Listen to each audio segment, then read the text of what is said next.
Welcome back to another episode of the podcast. And today's episode is actually the first episode that I'm recording in a studio. So if you've been a long time listener, a long time follower of mine, you'll know that recently I said I had started or I joined up and I would be starting to record my podcasts in the studio. So there's two things I want to chat about that before I get stuck into the episode. The first thing is the reason I actually started or wanted to start recording in a studio is a kind of crossover to the advice that I always give to my clients. And that's if you want to be more consistent with something and if you want to show up with something and you're struggling with that, then invest in it. Pay some money to do the thing and you're more likely to do the thing. So I love podcasting. Every time I record an episode, I'm always like, oh, I'd love to do that more. But it's something that always gets put on the long finger. It's always the last thing that I end up doing. And I said to myself, do you know what, Kellie, you get so much feedback about your podcast from people saying, you know, it's really helped them. So let's get stuck into this and let's take it to the next level. So I took the advice that I'd give to my clients and I invested in it. So, you know, I'm paying to be in a studio recording the podcast. I have to travel about an hour and a half to be here. So I'm going to show up twice a month. So from now on, hopefully you'll be getting 2 episodes a month. Maybe some months there'll be a bit more if I decide to record an episode at home. But yeah, anyone out there who's struggling maybe with weight loss and you're struggling to show up and get training sessions done, you know, invest in it. Pay for a gym membership. You're going to show up or you're more likely to show up. Even further, if you have a little bit more cash, pay for a personal trainer. Pay to go and train with someone twice a week or, you know, once a week. And I guarantee you, if you're putting money towards it, that you're going to show up and you're going to be more likely to do it. The same with nutrition. You've no time to meal prep. You've no time to make sure you're on top of your nutrition. Pay for one of those meal delivery services where you know your calories, you know your protein. If you're paying for the thing, you're going to use the thing. So yeah, I've basically just taken my own advice and that's what I'm doing from now on. So you'll be getting a lot more podcasts from me, which I'm sure you'll be glad to hear because that's one thing I get told on a daily basis is when's the next podcast? We want more podcasts. So here I am. And the second thing, which is very, very important to me. So as I said, if you listen to the podcast, you'll know that I podcast in a very conversational way. I always say to people when they say, Kellie, I find it so relatable. I say, listen, I go into my office, I press record and I'm basically talking to a younger version of myself, telling her things that I wish she knew back then. So to be honest with you, and I'm going to be very honest here, when I decided to start recording in a studio, one of the things that I was very worried about is, will that cross over? Will, you know, being outside of my comfort zone, being in a studio that, you know, I've never been in before, will it affect the conversational aspect of my podcast? So it's a Wednesday now. On Monday, I was saying, you know, what can I do to help me be more relaxed in the first episode that I'm recording? And I just had a great idea. I said, you know what? I'm going to bring in the person, my favorite person in the world, the person that makes me feel so relaxed, makes me feel like I can do anything. And if you've listened to episodes before, you'll know who I'm talking about. It is the one and only Mudser. So I have brought my mom in today. So welcome to the podcast, Mum. Thanks a million. I'm so excited. Looking forward to it, Kel. Yeah, and we're going to chat about a lot of things. So a lot of my listeners are going to be coming here for weight loss advice. And I really feel like we can do that justice today because you have your own story with weight loss. I've had my story with weight loss, which I've gone through before. But I feel like you could be very relatable on that topic. And also we're going to actually dive a bit deeper. Oh no. Well, it might be worse for you than it is for me. Don't say that much. But we're going to chat a little, we're going to go deep a little bit in today's conversation and talk about, I suppose, a big thing for me, and I'm getting to it more and more so in the podcast recently, is people think in order to lose weight, you know, or in order to achieve anything in life, you have to do the thing, show up and repeatedly do the thing. And that is correct. Yeah. But there's also, for the majority of the time, there's an underlying issue as to why you're not doing the thing. And I think a lot of people fail to realize that in order to change your body, in order to change your relationship, in order to change your career, you actually have to address the root issue, which is a mindset thing, you know. So we'll be talking about maybe things that we've learned along the way over the years, Mom. So yeah, I'm just delighted to have you here, and you've already made me feel relaxed. Happy days, Kel. Yeah, so looking forward to it. Let's chat about weight loss then. To begin with, you never really had an issue with weight when you were younger. I was thinking about this because I was like, do you know what, we'll talk to Mother about weight. And for me, I think when I started hearing you talk about, I have to lose weight and stuff like that was when we moved to Wicklow. Do you think, what's the correlation there, or what do you think happened? Yeah, well, I do think it's when I moved to Wicklow, because when I was in Dublin, the shops was 5 minutes away. I'd always walk to the park with you and whatever. But once I got to Wicklow, I had to drive everywhere. So the village is 2 miles away. The school is 2.5 miles away. Anywhere you have to go is miles. So like I was in the car all the time. Like, yeah, I was running around after the kids and whatever, but everything else was just driving. So it halved what I was doing in Dublin. So I started to see the weight go on, which I never had before. I reckon as well, I'd always wear the jeans or the fancy clothes in Dublin, and in Wicklow we had the hens, the ducks, the whole lot. Next minute, the tracksuits, the wellies, everything went on. So so as I was not driving and expanding, I was fit. The tracksuits were expanding. So I think that's what happened there, yeah. That's actually a really valuable point, because so many people think that in order to lose weight, you have to be going to the gym, you have to be smashing workouts. And I get so many clients coming to me being like, Kellie, I'm in the gym all the time. What am I doing wrong? And I, track their steps for the first week, and I see they're doing 2,000-3,000 steps. So my advice is, anyone looking to lose weight is get your steps up. A step goal, having a step goal and just moving your body more is the low hanging fruit to weight loss. When clients start working with me and they are focusing on getting out, moving their body more, maybe hitting a certain step goal, the weight starts to fall off them. So it's really funny that you mentioned that, because subconsciously you probably didn't know why all of a sudden I've been putting on weight. I know maybe I'm uncomfortable in my clothes or whatever, but there was never that correlation to, oh Jesus, you know what? It's because I'm actually moving my body less. Yeah. So what did you do then, let's say, to try and combat the weight, or what in the past would you have done to try and lose weight? So we started off, myself, my best friend and our sister, we decided we were going to get fit. So we said we'd do a loop of where we walk. So that was about 5K, and we drink. So we Drink what now? Drink water. Sorry, I never even thought of drink. Yeah, I won't even go what I was going to say. But anyway, yeah, so anyway, we'd start walking and we'd start drinking water, and we were doing brilliant. So we started doing that, we were great. Then we come home, have a cup of tea and a half packet of biscuits. And so that really didn't work out. So my friend said to me, she said, do you know what doesn't work out? I said, you know what we'll do? She said to me, she said, Slimming World. And I said, brilliant.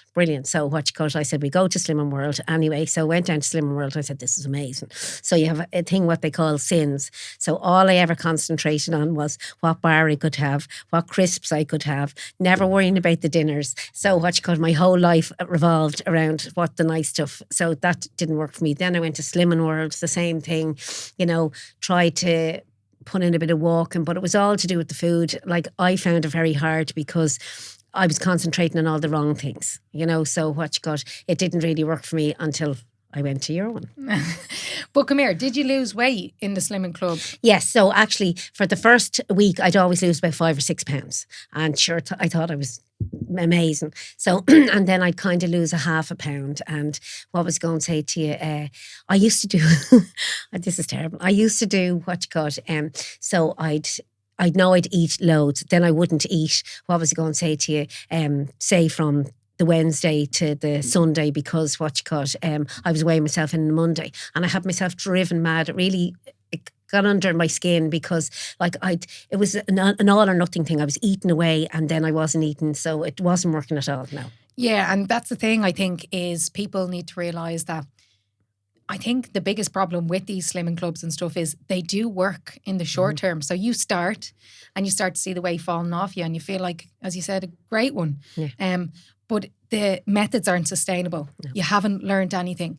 You are following a set of methods that they're telling you. So have your sins, oh Jesus, don't eat this, but eat as much as this as you want, you know. So you're following these methods and you never really understand the bottom line, how weight loss actually works, you know, energy balance, calories in, calories out. So when I went on and I studied personal training and nutrition and I was coaching people and stuff, I said to Mom, do you want to start working with me? You know, and, you know, it's only through education and understanding how weight loss actually occurs that you can take control and you can say, do you know what, I'm able to, by the actions that I'm doing weekly, I'm able to determine whether I will lose weight or whether I won't. So the whole power of the weight loss comes to your hands, or you are in control. But one thing I think with you, now you can tell me if I'm wrong, you can tell me to F off, mother, if you want, but is that I find with you, I feel like I'm like, mother. But she just had to drive home with her too. I find with you that you're very much all or nothing. Yeah. So I'll come to the house for a cup of tea and Mom's like, I'm on it. I'm being good. I'm being brilliant, Kelly. And she's there and she's looking at her calories and she's prepping her meals and all of this. But then, you know, on the flip side of that, it can be a case where you're doing none of it. So where does that stem from? I know it's an area that you're actually consciously working on now, and we were chatting about it in the car on the way up here, but can you chat to us a little bit about that all or nothing approach? Yeah. So the all or nothing approach is, I think that I'm a people pleaser, and that I've always done stuff for everybody else. It has never been about me. And I was just having a chat to my friend. I was saying to her, I've done nothing for January and February, nothing at all. And when I thought back, I was saying, hold on a second. So I had decided to meal plan. I decided to write everything down. I was starting to journal and stuff like that. It was all for me. But then, because it was all for me, it felt I was doing nothing for anybody else, or so I was saying my self-worth. I was saying it actually was a light bulb moment, because I said to myself, because I'm not doing stuff for people, I feel I'm actually doing nothing, but I'm actually doing it for myself. And it's very hard to do something for yourself. So I'm trying to show up for myself. I'm trying to put the effort in. And I know as I said, the education, Kelly's given me all the tools to the nutrition and the education, and it's just to actually do it for myself and not feel guilty like the kids are there and to say, oh, well, I'll go and do this, or I should be doing that, or I'll be painting this. And I've always a project on the go, and I've had nothing on the go since January and February, and it has felt so weird to do stuff for myself. I don't know whether I'd say it'd be a guilt or not. Probably guilty, because, you know, I could be thinking of the stuff I'm doing in the house or the salon, or, you know, even if I go for a walk, I'll take one of the kids instead of saying, no, I'll put the headphones on and go for a walk on my own. So the transition of doing that has been so hard. So hard. Yeah, that's funny, because I think anyone who listens to the podcast that knows you will know the type of person you are. But for everyone that doesn't know my mum, you're the most selfless person I've ever met in my life. You just put yourself last all of the time. And it's been a constant for us growing up. My mum is absolute nuts. She had 6 kids. Nuts. I don't know how she survived it, but you're just constantly growing up, you're just constantly doing something for us. If it wasn't for us, it was the neighbour. You know, if the neighbour rang up and said, oh, I can't, you know, make it to the salon, you'd be up to their house cutting their hair. It's just, you never, ever, ever put yourself first. And you know, there was never any time for you to fill your own cup. So I think you've gone through a lot recently, and I think you're starting to realise, look, I sound like a shrink here, I think, mother, but I think you're just getting to a better place. And as you said, over the last 3 months, you were chatting to your friend and you were saying, I haven't done that since January. But you haven't done that for anyone else. That doesn't mean you haven't done that, because you've been focusing on you and you've been trying to improve, as you said, with fitness and everything. But just as you were speaking there, a quote popped into my head. It's from Nir Eyal, actually, and it says, time planned to waste is not wasted time. And I try to remember that as well, because I think it's passed down. I think this trait has passed down from maybe Granny, you know, if anyone watches. Generation. Yeah, they'll all know the Mad Mary, Granny Mary. But I think Granny Mary, you and me are very, very similar. We're always on the go. And we were chatting about this. Let's be honest, we had a little chat about the podcast last night at home about what we were going to chat about. And this kept popping up. And it was the fact that we are always on the go. We're always running. And we were saying, it's probably from a place of not actually being comfortable sitting with ourselves. And if I was to look back and think about all of the things that Granny, you and me have gone through, I think we've been through a lot of shit in our lives. Definitely. You know, me, everyone who listens to this podcast knows my background about losing Mark when I was 19, you know, finding him in his room and how that affected my life and how I went on to, listen, from when I was 19 to when I was 29, I was not me. I was a persona of myself. And I said to you in the car coming up, I said the persona can't receive love, it can only receive praise. So, you know, I was trying to be the best at this, trying to be the best at that.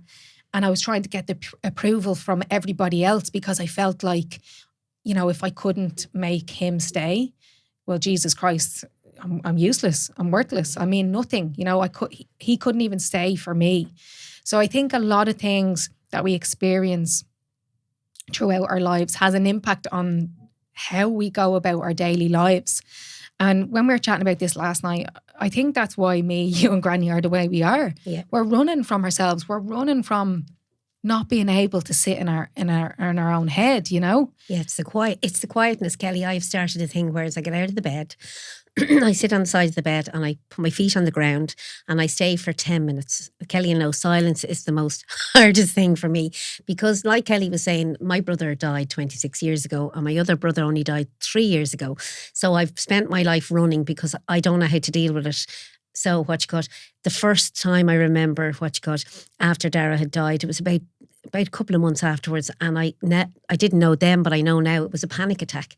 And I remember I was sitting in the sitting room, and the panic attack started. And next minute I got up and I started cleaning, and I started doing around so I'd forget about it. So then about a week later, I was driving to Dublin, and I got another panic attack. But I couldn't go anywhere. So I had to sit with it. I'll never forget, my heart was going to jump out of my chest. I really didn't know. So I started breathing. Not that I knew even much about breathing back then. All the stuff that's out there now, we wouldn't really had on tap. So I kind of had to sit with it. But yeah, like as Kelly said, I'm just great for running. I run all the time. I keep busy so that I don't have to deal with it. So it's dealing, as Kelly said, with the root. So you have to get to the root to help you move on. And the more I do say to all mine, guys, you keep pushing it down. I'm great at telling them what to do. I'm not doing it myself. So I said, you keep pushing it down. What I was going to say to you, and as you push it down, it's only going further, but it eventually has to come up somewhere. So it's actually to deal with it in the short time instead of the long time, I think, El. So yeah, I can totally relate to that in terms of anxiety as well. And you were talking about your panic attack there. I've suffered with them in the past, but it's mad with anxiety because you don't really know what you're afraid of. I had that scenario driving in the car, I'll never forget. And I think I spoke about it on the podcast before. I was driving home from work. I was secondary school teaching and my heart started to go 90. My palms started to get sweaty. I couldn't breathe. My vision went blurry. So I had to pull into the side of the road. And I was having a panic attack, an anxiety attack, but I didn't know what it was. And I was still in that mind frame of, I have to be the best. You know, everyone has to love me because I fucking hated myself. So I didn't even know that was an anxiety attack. And I didn't even tell anyone. I never even told Mo. I never even told you because I was just like, oh, I'm obviously a weirdo, you know? And only through going to therapy did I realise, one, that it was an anxiety attack, but two, that I never ever dealt with what happened to me in the past. And it's so liberating now, realising that the way you act and the way you show up for yourself in life is a result of all the things that happened to you in the past. And you have to be able to deal with them in order to progress. And I've spoke about this before. When I lived, it's mad. I'm very visual. I can see the picture. Moments in my life stand out to me, and I can see the picture in my head. We were living in Green Anne at the time, and I was struggling. I was massively, massively struggling. I think it was the last year I was teaching, and I was just not in a good place. And I remember you came to the door one day. I was in the house on my own. You never said you were coming over. Nothing was supposed to happen, and you arrived at the door, which was very out of the blue because I literally lived in the middle of nowhere. And you turned up and you just said, Kelly, I know you're dying inside. And I was just like, what is going on here? And I'll never forget, you said to me, will you go and talk to someone? And the whole Irish thing, no, mother, what are you on about? I'm grand. There's nothing wrong with me. And you said to me, please, Kellie, go and talk to someone once. And if you don't get anything from it, you hate it, you'll never have to go again. And that was the moment that changed my life.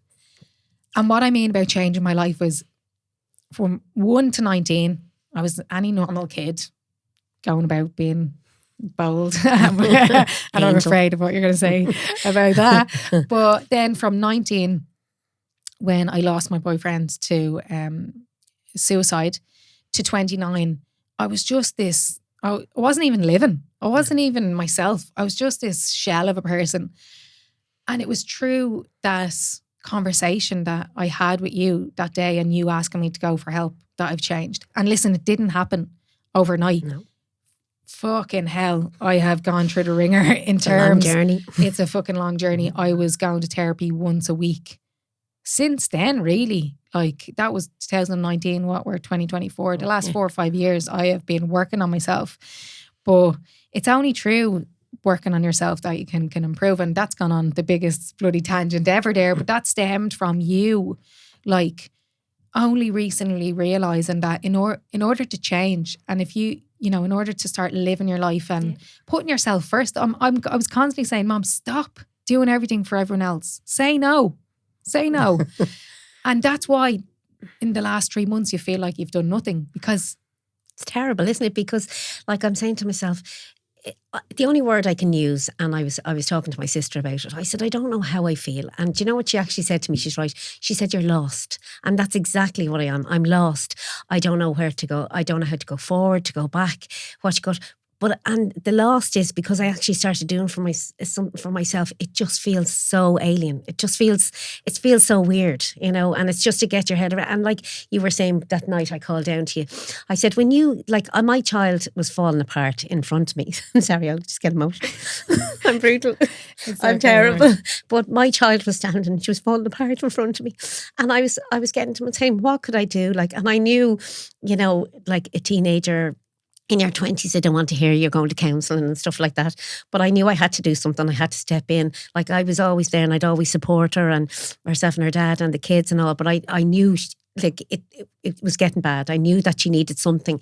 So I said to myself, I'll give it a go. And as I said, you don't go once, you don't have to go again. And like the difference since she's gone and got herself help, and I've done it myself with my brothers. I went to the council and I always say, the counselling is a great way, because if you keep pushing it down, it has to go somewhere. And usually an all or nothing. I don't want it to go from nothing to exploding. So yeah, no, it's brilliant when you get yourself help. Like I'm a half full kind of person, the cup full, so I do say look after yourself. I'm great at giving advice but not taking it. Yeah, it's funny because we're also good at giving advice to other people, like, you know, and if your friend came into you and told you half the things that were going on in your head, you'd be so compassionate with them and say, Jesus Christ, will you give yourself a break? But we find it so hard to take the advice that we'd give to others, and that's something that I work on a lot with clients. You know, people come to me, it's funny, people come to me and they think, oh, I'm going to Kellie, I'm going to, you know, get a training plan, get a nutrition plan. And they absolutely do. You know, in order to change your body, you have to work on those aspects. But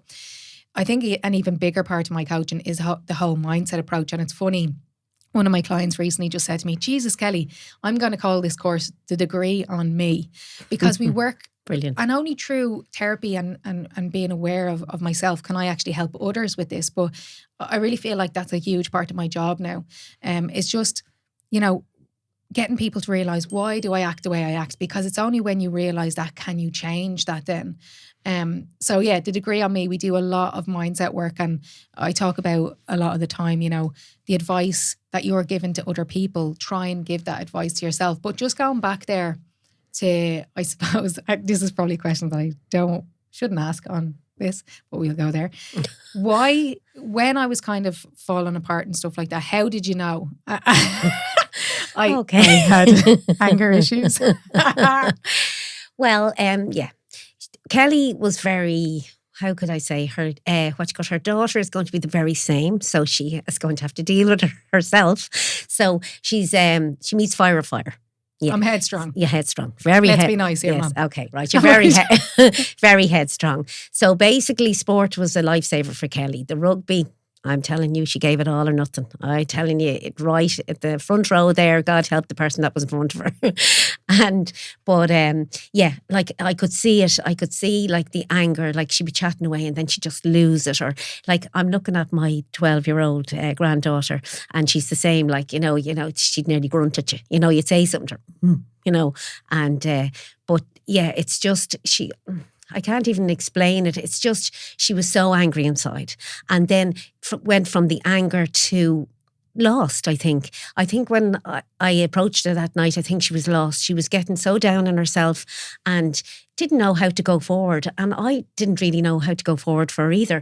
But I had said to myself, I'd done my counselling on the boys, and I know by talking. I'm always saying and I worked with youth groups, and I used to say to them, I said, when you have something and you have it inside, like, and it's so huge in your head, and you don't know what to do. But even talking to, say, a friend or a parent, like probably won't be a parent, but a friend, what I was going to say to you, the problem was half straight away. So I knew and the great thing about a counsellor, you walk into the room, you tell them whatever, you'll tell them stuff that you won't even tell your family, and you leave it there and you walk out. So I was saying to myself, you know, something is going to give with her. So I need to do something. So that's when I asked you to go to the counselling, Kel.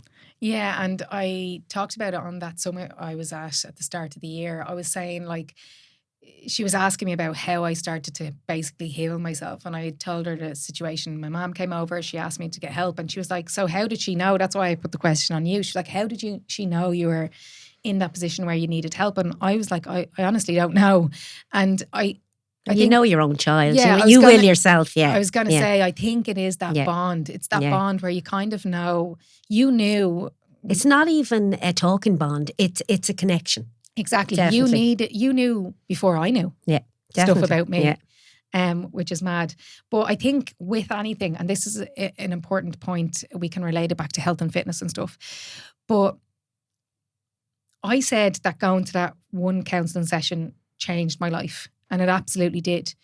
But the hardest part about that whole process was the very first day that I went. And that's so important that people realise that if you're sitting there now, you're listening to us, you're watching us, whatever the case may be, and you want to change in some aspect of your life, whether you hate your job, you hate your fucking other half, you want to change your body. Listen, you're at the right podcast if you want to change your body. You want to change the way you're talking to yourself. All of these things are not easy. And I think a lot of people in the day and age that we live in is we want everything now. We want results now. But if you want to realise that, or you need to realise that nothing worth having happens overnight. And the start is always the hardest part. So for me, showing up that first day of counselling was the hardest part. Once I got over that, it almost seemed to get easier. And I love to use this analogy to people. Things don't get easier. You just get better at doing them. So for example, right, let's say we've someone listening to this podcast and they want to increase their fitness. So they say to themselves, do you know what? I'm going to go outside my front door and I'm going to run from here to the shops and back, and it's 5K, right? So they get out, they run the 5K, they're absolutely in ribbons for days after, they're dying, but they stick with it and they run that 5K, let's say twice a week. In 12 weeks' time, does that 5 kilometres get easier? No. The distance is still the same. The exact route is still the same. Nothing has changed with that 5 kilometres, but you've got better because you have shown up day one, even though it was so fucking difficult, and you've been consistent and you've showed up. And in 12 weeks, it will be easier. In 12 months, it will be an absolute doddle. As long as you start and you show up, and it crosses over so much with weight loss. This is my whole approach with weight loss is, and it's funny because clients say to me, consistency. If there's one word that you need to realise, again, with weight loss, but things in life, is consistency. How do you expect to get better at something if you're not showing up? You know, the same way with a child. I use the child analogy a lot on my social media because now I have kids, you know, it's very clear in my head. But a lot of the time, we spoke about it last night, we know what we have to do. It's just about doing it. And how would you expect your child to get better at Gaelic, rugby, soccer, learning a language, learning how to play an instrument if they didn't show up? Like if your child came into you and said, oh, I hate learning guitar because I'm so shit at it. And you're like, yeah, but you never show up to lessons. Of course you're shit at it. How are you going to get better? It's by showing up consistently. But the thing that keeps people stuck is the start. They think it's supposed to be easy to start changing a certain area of your life. And I'm here to tell you, it's not easy. It's going to be the hardest fucking part is showing up the first day. Because all of the self-doubt, all of the things that you've told yourself for so long, but just take comfort in this. The first day is the most difficult. The next day it'll be a little bit easier. The next week it'll be a lot bit easier. The next month it'll be so much easier because you have gotten better at it.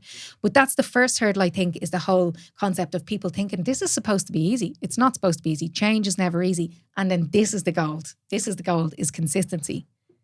Showing up for yourself. You have to be consistent. I came to the house to you the other day and I was like, we were chatting about this all or nothing approach. And we hadn't even talked about you being on the podcast. And I was like, Mom, you just need to be consistently good and not inconsistently great. Yeah, definitely. Because it's all or nothing with me. I'm there and I won't eat an extra calorie that I haven't got, and then I'll go off it and I'll have the biggest bar of chocolate you can have. So like it's the balance. I'm trying to get the balance. So from down there to up there, and I'm consciously, and that's why I'm doing the work on myself, even trying to sit still for a few minutes, but trying to get the balance. So as you say, like get up every day, do my 10 minutes silence. Then, what I've tried to do is try to go for my walk before I do anything, because I found if I'd clean the house, I'd be there and I'd say, right, I'll just empty the dishwasher, I'll stick on this. Then somebody calls in, don't get my walk done. Then I get annoyed at myself. Then I'll sit and eat another bar of chocolate and a cup of tea. So what I've done, it's showing up for myself. I get up, as I say, sit there for the 10 minutes, go get out, do my walk, and then I have so much energy.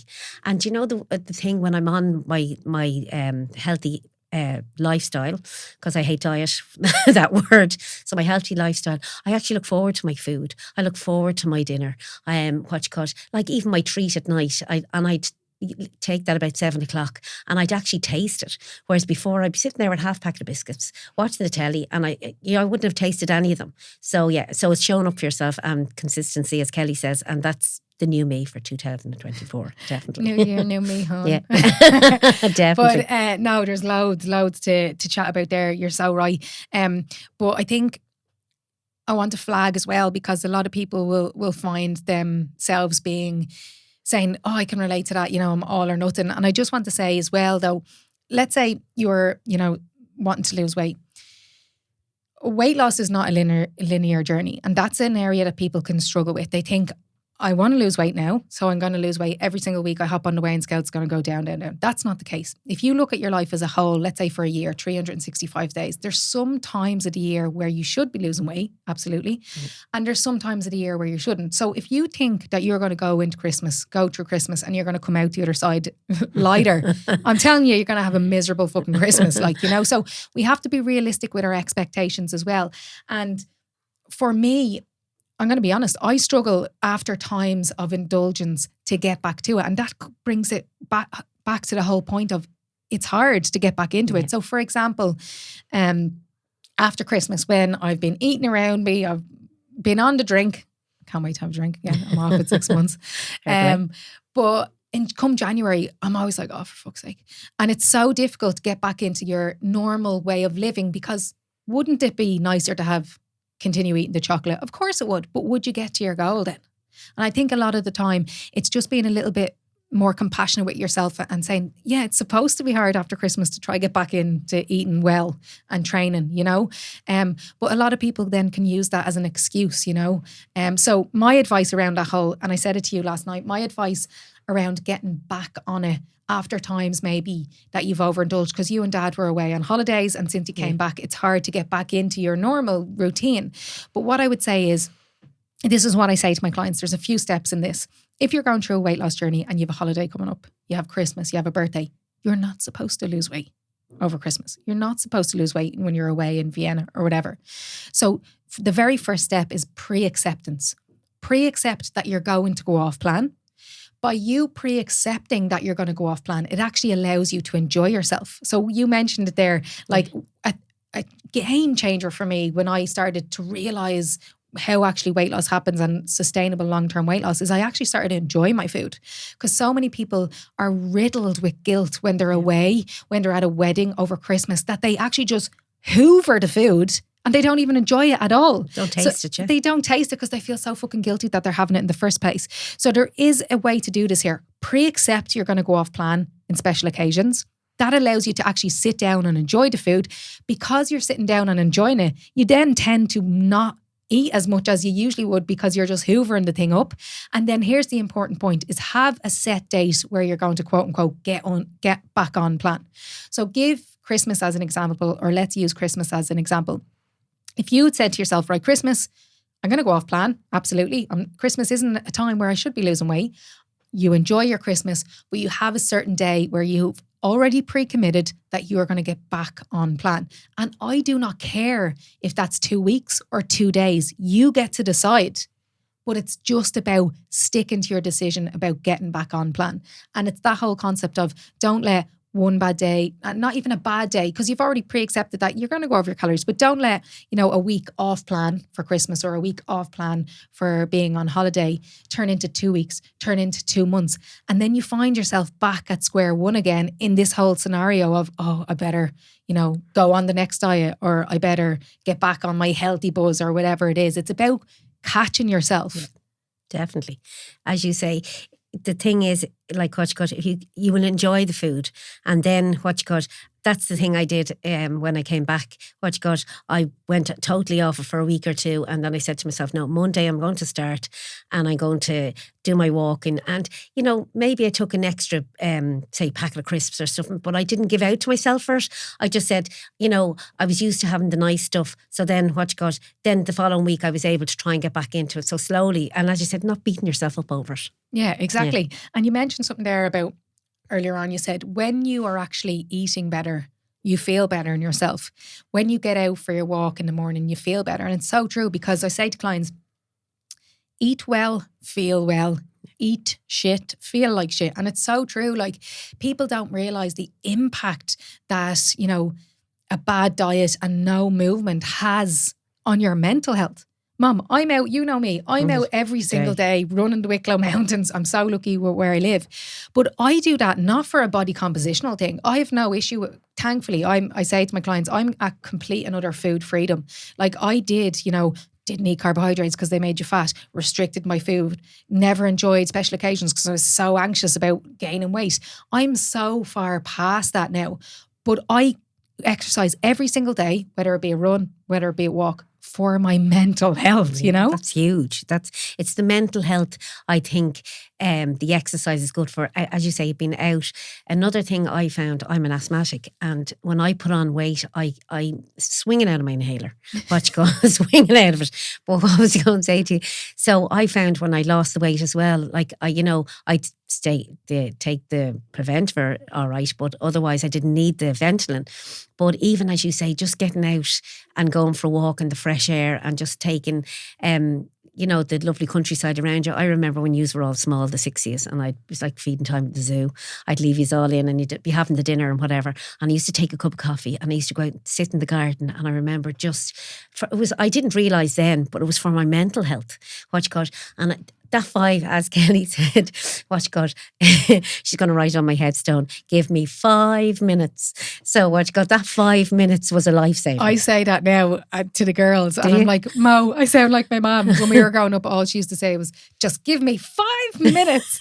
And now I bloody know why. Jesus Christ, 6 kids hanging out here. But it's mad. But yeah, it's definitely more a mental health thing in terms of getting out. But I also feel as well that I always try and say to my clients, if you can, do your exercise or your walk or whatever it is early in the morning. Yeah, because if you get out early in the morning, right, as you said, you just feel better. You feel better, you're in a better mood. And I find that has a knock-on effect to food choices. Oh, definitely, Kellie, definitely. Because if you feel healthy and all, you don't want the bar of chocolates. You'll say have your fruit for breakfast or your porridge and your water, and you're actually you're better in your headspace, and your choices, as you say, are so much better. Definitely. Yeah, so it definitely does affect, food choices throughout the day, getting out. So that's a good tip here. If you can, exercise early. And it's funny, it's like a lot of people, no, I'm at work. I'm like, remember back to the time. And again, I don't use this as an example. Some people are like, oh, Kellie's telling me to get up at half four in the morning. Absolutely not. But remember when I used to do MMA? Yeah. I used to get up at 4:30. I used to travel for an hour and a half to train. I used to train for an hour, and then I used to travel to work as a secondary school teacher. Now, I know I had no kids at the time, absolutely, and that was my choice. I'm not telling you to do that, but like, people think they need to be extreme. Like, if I'm saying get up and exercise in the morning, but I don't have an extra hour, I'm not asking you 20 minutes. Get outside and walk down the road 10 minutes, back the road 10 minutes, and it will change the game. You will feel so much better for the day. So that's actually just after sparking something there about this whole extreme approach, because that's probably the biggest thing that affects people from long-term weight loss, is they think they need to be extreme. Yeah. So you ask someone, how do you lose weight? Oh, you'd have to go to the gym 5 days a week. You'd have to eat nothing but rabbit food, But if I say extreme results usually result in extreme regress, because you're not able to stick to it. So that it's two sides of the same coin. It's sustainability. You have to be able to sustain something in order to be consistent with it. But what does that all boil down to? It boils down to it needing to fit into your life. And I think that's another area with people. They think that there's one plan fits all. They think there's a magic pill out there for weight loss. And unfortunately, there's not, because think about this. If there's a magic pill for weight loss, or if I had the secret, people think if I go to a trainer, oh, I've signed up for Kellie, I'm going to lose weight. No, you're not. You'll lose weight if you take the advice that I'm giving you and you implement it. I can't do the work for you. And I say to people, if I could do the work for you, wouldn't none of my family and none of my friends be overweight? It'd be great. Happy days. I wish. Exactly. So we need to realise that, the only way to succeed in life is to be able to do something that you can sustain. So anybody out there currently doing a method that they feel that they're not going to be able to stick to for the next 6 or 10, 12 months, I would say stop doing it, because you're wasting your time even starting. I put up a quote on Instagram the other day, and I said, if your kid was trying to learn a lesson for a year, learn a language for a year, and he hadn't or she hadn't got any better, the process is wrong. So you're going to say to your kid, right, we're going to either bring you to another tutor, or do you want to actually learn a different language because you're not enjoying this? Why is your weight loss attempts any different? Yeah, actually. Never thought of that. Yeah, when you think of it. Isn't it mad? Because I realised that as well, with myself. I tried to lose weight for not maybe 5 years of my life. Yeah. But I should have at some point, and it's just the whole awareness thing, I should have at some point been like, well, obviously what I'm doing isn't working. So going and finding the actual correct process. So if you find yourself dieting for a year, 2 years, some people listening to this podcast, and it's sad, have been dieting for 20, 30, 40, 50 years of their life. If you find yourself in that situation, your process is wrong. It's not working. Your process is wrong. And by doing it over and over and over and wanting it even more and more every time you do it is not going to fix the problem. You have to go to someone, whether it's me, fully booked, so maybe not. That's a joke. Bad joke, but it was a joke. Go to a coach, a good coach where you trust them, you trust their information, take on board their information. And this is the important point, is implementation. They can't do the work for you. I'm not going to knock at your door and say, Mom, have you got all of your food ready? Well, maybe more so you than anybody else. Yeah, probably. But I still can't do it. I can't go to the gym, do the reps for you. I can't get out in the morning and do the walk for you. And I think if people started to take a little bit more self-accountability. You turn up for yourself. Exactly. Yeah. Show up for yourself. Yeah. Let's start to prioritise yourself. But I think it's the mindset stuff, Mom. Yeah, it is. It's realising, you can say, I'm going to show up for myself today. I'm going to go to the gym today. And you can go to the gym every single day because you're trying to lose weight. But that, again, is not the right process. You need to find someone who's going to say, Adele, you don't need to be at the gym every day to lose weight, you know, and you're Yeah, I get you. I was going to say, you're lucky you have me. How narcissistic of me. No, but I do. You know what I have her mean? on tap, and that's another thing. I remember when I first started, I kept saying, "Many calories did you say I was on again?" I said, "She's going to kill me." And and I put off for years. Do you remember the running joke, Kelly?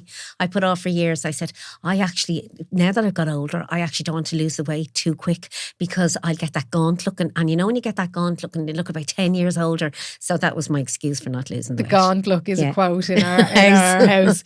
But yeah, another actually thing that you just said there that made me think, a lot of the time when people have someone in the family or they have a friend in a specific area that they're trying to improve on. So let's say people coming to me for weight loss. Yeah. They don't actually appreciate, I'm not saying this in a way that you don't appreciate me, but let me get to the point. Family. They don't actually appreciate family as much as they would if it was someone else, because they think, sure, it's only Kelly, what would she know, you know? Yeah. So I have worked with family members in the past, and I will not you know, I will always help you, mother. don't no, think, but I know what you mean. Family are the worst. But that's what I mean. Now I don't. So if I have a cousin, if I have a family friend or someone Mo knows or something coming and saying to work with me, I actually say, sorry, but it won't work, because they don't take you seriously. Like imagine Dad was a GP or something. Yeah. Would we listen to me? Joke. Get up out of that. Who do you think you are? Do you know what I mean? He doesn't know what he's talking about. Doesn't know what he's talking about. So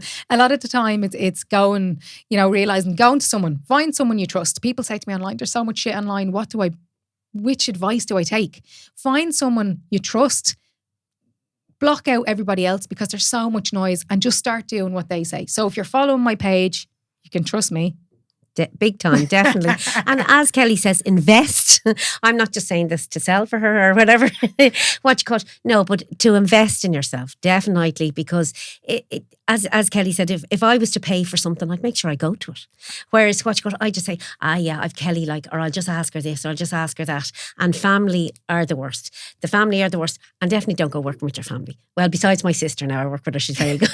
I'm after hanging myself there, Kelly. She's amazing. We get on brilliant. We really do. But like sometimes when you bring family on board, as you say, to do this plan, what you got, like you can say to your client, well, this isn't working. And if you say it to your sister, you might say, well, who does she think she is? Exactly. As you say. Yeah. And the same when we were working with somebody or your family, like I worked with my boss for years, my uncle, and he was brilliant and all, but we did kind of clash because he was kind of saying, oh, she's my niece, you know. And also you don't feel like you can say certain stuff. Yeah, so definitely. Yeah, so I don't work with family anymore. You're dead right. Yeah, but it's what you said there about investing in yourself, and we brought it up earlier. If you're paying for something, you're going to use the thing. Oh, big time. You know what I mean? Yeah. So invest in yourself. And also a good point there, because I just remembered, as you said, another really important thing is you're very easy to let yourself down, but you won't let someone else down. So for example, Mom, right? Let's say you said to yourself, I'm going to get up at 6 o'clock in the morning and go for a walk before work. Chances are, no. Pretty slim. Yeah. What if you said to your best friend Louise, meet you at the gate at 6 a.m. Would you be there? Well, I'll give you a good one, because during COVID, she said we'll start walking at 6 a.m. around Castlekevin, that's gas, around Castlekevin every day. And 6 a.m, 10 to 6, I was over with her, and we go for a walk, our 5K, and then we come back and we'd have a cup of coffee, and then we'd get up and do whatever we need to do. But I did that every day because she asked me to do it. Exactly. And That's mentioned, mad. I had a reel on this on my Instagram talking about confidence. Confidence is basically when you just keep the promises you make to yourself. And I say to people, how do you expect yourself to have any confidence? When you break every single promise you make to yourself. Yeah, actually very good. Never show up to yourself for yourself. You have the kids to school on time every single day. You make sure you're in work on time every single day. You're doing what the boss asks. You're there for the other half. You're doing everything for everybody else, but you never show up for yourself. I'm going to go for a run in the morning. Snooze. I'm going to eat well today. Oh, is that a McDonald's? In we go. Every single promise you make to yourself, you break. Yeah. So why would you trust yourself? Self-confidence is having a stack of evidence in your back pocket to tell you that you're the type of person that you say you are. Let's say this scenario, and I love this because, as I said, I made a reel on it before. You have 2 friends, right? One friend always letting you down, never on time, never shows up, nothing. Other friend would never be late, always shows up. You know you can contact them or trust them with anything.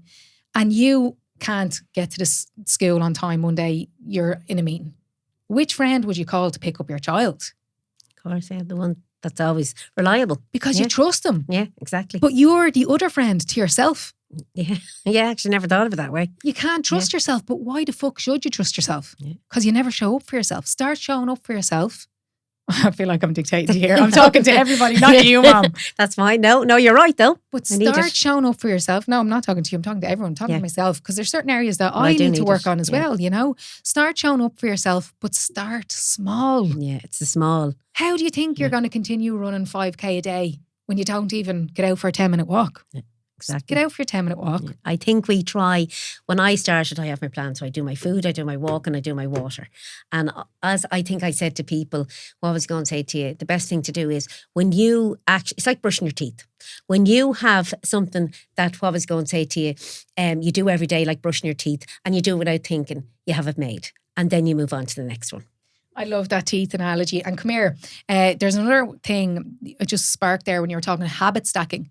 If you want to start a new habit, attach it to something that you currently do. Yeah. Because if you get up and you make a cup of tea every morning, it's the first thing you do. You're never going to forget that because it's ingrained in you. Yeah. Say to yourself, do you know what? While the kettle's boiling, I'll do 10 squats. Your habit stacking. So you're relating your squats to your cup of tea. You always have the tea, so you're now going to. It's a good way to get started. But you're talking about brushing your teeth there, and I use this analogy all the time, and I'm going to use it again, right? So when people say to me, "Oh, I just can't do it. I can't lose weight," a lot of the time they're not thinking about down the line. Do you want to be able to run around with my kids? My mum watched my kids last night, and I heard her doing laps, running up and down the lane with them while I was in my office working. And if your health is important to you, I tried to ingrain this to people. Your health is the table that everything else in your life sits on. Yeah. It's you being able to play with your grandkids when you're older. It's you being able to lift the shopping when you're older. But we can't bring ourselves to that place because we're in the here and now. We don't think about the consequences. So here's where I'm getting to with the brushing your teeth analogy. If I said to you, Mom, do you enjoy brushing your teeth? Is it an enjoyable thing? No, it's a bloody annoyance. You have to do it. It's 10 minutes out of your morning, 10 minutes out of your evening, but do you do it? Yes. Do you do it every single day? Yes. Why? Twice a day. Because to keep healthy. Because you don't want dirty, rotten, mouldy teeth. Imagine smiling and they were yellow. Yeah. But come here, you show up and you brush your teeth twice a day in, day out for the last 57 years. I was going to say, we won't say your age. 57 years young of your life. And you've showed up and you've done that every single day because the consequences of not doing it are so severe. Sure. Yeah. So we start looking at the consequences of not showing up for ourselves in terms of health and fitness now. Because down the line, what were we saying in the car? Every single choice that you make, you need to be okay with paying the consequence for that. Yeah, because definitely. You get to decide. Yeah. It's your life, you decide. Don't do it. Yeah. Fine. But are you willing to pay the price for it down the line? Don't get out for your walk. Don't focus on your nutrition to try and, live a healthier life. I don't care. You're going to be the one paying the price for that down the line. And we need to look at it from that point of view. Definitely, Kel. Yeah, definitely. And a lot of the time as well, people are looking for the motivation to get started. So a lot of people come to me and in the email inquiries I have is, Kellie, I don't know. I don't know what's wrong with me. I'm just not motivated to do it. Motivation, you can't buy it. No. If I could sell motivation, I'd be a bloody billionaire. But I think if you start with something, as you say, something small, Kellie, and you do it for yourself and like you lose the weight to see it. You have more, like with me, with more energy and not having to take the inhaler as much. So I think, as you say, if you start small, the price like that you pay is small, but like what you get out of it is amazing. I love that. The price of the thing now is small, yeah. But it compounds over time like compound interest. Yeah. And in 10 years' time, those tiny little decisions that you made every day is what makes all the difference. But you can just see the point here as we're trying to get to is it's the tiny decision because it's so small, isn't it? So easy to overlook. Look, it's insignificant, that you don't even see it. But if you're, say, I'm get to 70 and I can't get out of the chair, like my knees or my hips are gone or they're stiff, then I'll be saying, why didn't I do? I love that, Maud, because that is just so powerful. It's insignificant in the moment. Yeah, all these little insignificant choices in the moment, yes, they seem insignificant, but down the line they're not. And stop waiting to feel motivated. That's the last point I want to make, because I've talked about the motivation cycle first. And I was chatting to Oisin Mulligan on my podcast before, and I was chatting to his clients as well. And he was like, Kelly, I've never looked at it like that. And this is what I want to say, is that motivation precedes motivation. People come to me and they're like, I want you to motivate me. I want to get motivated. And the only way for you to get motivation is to take action first. And that's the problem. Everyone's sitting there waiting to be motivated. Time is ticking by. I'm not motivated yet. You're never going to get motivated. If you take action and you show up for yourself and you do the thing, even though you don't want to do it, let's be honest, I'd rather not go out for a 5K run today. I'd rather roll over and stay in my comfy bed. But if I take action now, I will get results. And through results, I get motivation. And through motivation, I take more action. And by taking more action, I take more results. So I say to people, in order to get into that motivation cycle, you have to start doing the thing. And as you said just there, Mom, start small and just don't stop. It might seem insignificant now, but down the line, it's not going to be insignificant when you're able to play with your grandkids. You're able to get up out of the chair. Exactly. You're able to lift the shopping. You're going to be glad that you took that choice consistently day in, day out. Definitely, Kelly. As you say, start small and you'll be able to walk when you're older, huh? Yeah, and you'll be able to mind the grandkids. Yeah, most important, Kelly, I'll be able to mind the grandkids. Well, that's a pleasure. It's gas because, the difference with I know I'm going off track, but it's gas. Like your kids are there, your mind, you have to do the lunches now, but your grandkids, it's definitely quality time. It's brilliant because you don't have to do the lunches or the dinner. You just get to play with them all the time. You can hand them back. Yes.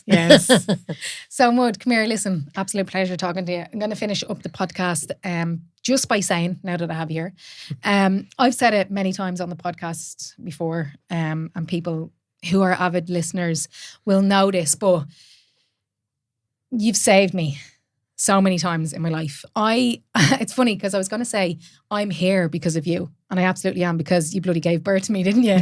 But I'm also here because of you many more times than that. Like I said, that time when I was standing there and you walked in and you were like, please, Kelly, I know you're dying inside. Like, I don't know what would have happened if I hadn't, I've got that help from you. But it's just like I said it before on a summit I was talking about, you're my angel.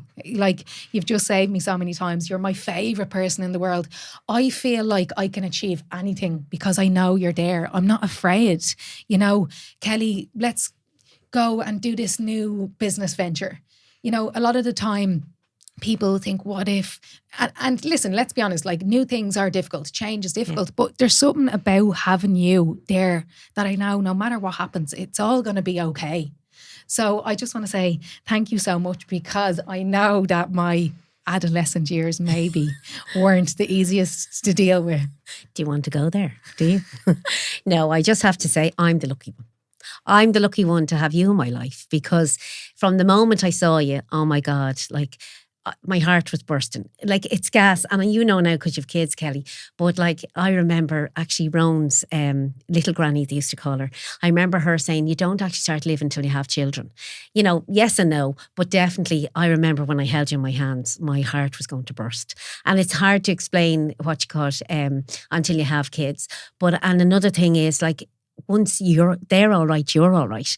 And like, it's gas. I'm looking at Holly and it's like looking at you all over again. Oh my gosh, the fire meets fire. I can do it myself, what you call it, out in the garden. Do you know what's funny, actually? I'm very like Holly in terms of temperamental and stuff, but also like Willow. Yeah, very emotional. Yeah, it's gas. And as I said, I would have never said what you call it, like you're emotional, but what you call you were when you were, I'm remembering back, because like what you call you're still young, Kelly, I'm not going to say your age, but what you call, like fire and fire, but like if something, like, and if you fell, right, what I was going to say to you, get back up. I shouldn't be saying this about Nicola, but if Nicola fell, she'd lose a leg on the way down. She was great at drama. I love her to bits, but she was great. She's going to kill me over that. But that was the difference. Whereas then, like, if one of the other kids fell, you real empathy, and you were very emotional that way. But so the thing I was getting to as well, like, she'd be out in the garden and she'd be making camps, and she'd be, I nearly lost my thumb. Bloody camp. Oh, do you remember? So my neighbour, what I was going to say to you, asked them to to mind her when I ran over to the shop, and the saws were on top of the press. And it's funny now, but it wasn't funny then. And Kelly went in and asked her, she said, can I have the saw? My mom said I can have the saw. So the babysitter, the babysitter gave her the saw. Anyway, she went out. That was grand. I came back and I was chatting, and next minute Kelly comes in and you could see the bone in her hand. And I said, oh my God. Kelly was real. Nicola was a princess, and Kelly was real. She built her own camp, get out there, do stuff. What I was going to say to you. So she was always very motivated. That's what I must say. Very motivated. And if she decided to do something, she would do it, which is great. Secondary or teenage years, it was like flicking a switch. Oh my God. She said to me, I am not going to be that teenager. She said, definitely not. And the next day, flicked the switch. Oh my gosh. You couldn't look at her, couldn't talk to her. You know, she was always right. You know, what would I know? And then, like, as I said, we put her into sport to that lovely energy that she had. to get it out there, the release out there. But like, do you know what? And then when she got to 19, then, as I said with Mark, that was the hardest times. And I suppose what I'm trying to say is like she was lost, but I was also lost because my baby was lost. And I kept saying to myself, how can I help her? What can I do? And we were going along and going with her. And, you know, when she'd lash out, like what I was going to say, not majorly lash out, but she'd be giving out, you know, I said, right, go do boxing, you know, put it into that. And then, as I said, when I got to the stage that I knew that she was just falling apart, I said to myself, watch, gosh, no, something has to be done. And she listened to me and she went. But the one thing I may say about Kelly now is all the stuff that she has been through has got her where she is today, and the person that she is today. The life lessons, listen, we don't want any of our kids to learn the life lessons. Like, it's like a child. If you keep running after she would never fall and hurt herself and know that hurts. You know, so the thing is, all these life lessons has led Kelly to where she is, which I think is absolutely an amazing person. She's beautiful inside and out. I am so proud of her. And not only it's gas, like, she helps me. She doesn't realise she helps me, but even the thing of, in the last couple of months, chatting away to her and saying, turning up for myself, and her actually telling me, Mom, you do everything for everybody else. And I was, yeah, it's grand. But like, as I said, in January and February, feeling lost, that feeling of lost, and actually doing something for myself. And then she'll come in and say, no, you're dead right, because you're doubting yourself, you know, that kind of way. But as I said, the most beautiful person inside and out, I'm the lucky one. I'm the lucky one to have her in my life, and anybody that meets her, they'd be lucky to have her in her life, because, as I said, the life lessons she has learned has got her to where she is, and she's had a hard road, you know, for the teenage years. And so have you. Thank you very much. But as you say, life lessons have get me where we are, and as I said, I'm just so lucky to have you in my life, and I love you so much, Kelly. Thanks, Mum. I won't be able to fit out the door there in a minute with the size of my head, but thanks so much for that. I feel like people online, because they don't know me, you've got a little bit of an insight into here today, but I had pre-warned her, Mum. Nothing mad. Don't tell the half. I know. That's everything. I'm joking. But a lot of people see me online, and one of the biggest things I get back is, Kelly, I love your no bullshit approach. That also crosses over that I can come quite harsh maybe online. People like that because they want the truth. But when my clients start working with me, they're like, Kelly, you're an absolute marshmallow. There isn't a day gone by in the past, couple of years, that I haven't cried because of a client telling me how they're changing their lives and stuff like that. So you know how much of a softie I am, really. Big, as you say, Willow definitely is your soft side, and Holly definitely is your wild side. So and it's gas, they're total opposite, but when you see them together, oh my God, do you ever see them hugging each other? Oh, they were up at the hens the other day, and they were the thing. Holly was saying, I promise. I don't know what she was promising the hens, but she was promising the hens something. And then Willow goes, and she's real tough, and she puts the leg out, and then she goes, and the other one goes and hugs her. So there's Willow and Holly are definitely Kelly, both sides of Kelly. Yeah, we could talk about them all day. They're just, I know everyone's going to say about their own kids, but they're most amazing kids in the world.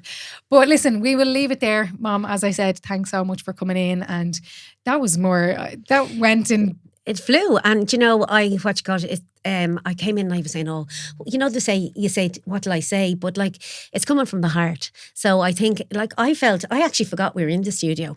You know, it's like having a home kind of cup of tea and even coming in the car chatting away. I haven't felt it, you know, oh, I'm at a mic and I'm doing all this. It's been amazing. Amazing. And that's thanks for having me. That's exactly the reason I got you in here, because I was like, oh, I'm shitting myself recording in the studio, and I wanted to maintain that level of, you know, conversation and authenticity. And yeah, I looked at the clock and I was like, shit, we're here an hour. We're not, are we? Yeah. Oh my God. So we will leave it there. Thanks, Mill, for coming in. We may get the owl lads and maybe the Granny Mary on. Yeah, oh, definitely. They'll be jealous. Yeah, we'll have to, especially Mary, but our following. I know, Mary and our followers, all our fans. Yeah. But listen, guys, thanks a mil for sticking around. If you enjoyed the episode, share it with someone you think would find value in it. And as always, keep her lit, and I will chat to you soon.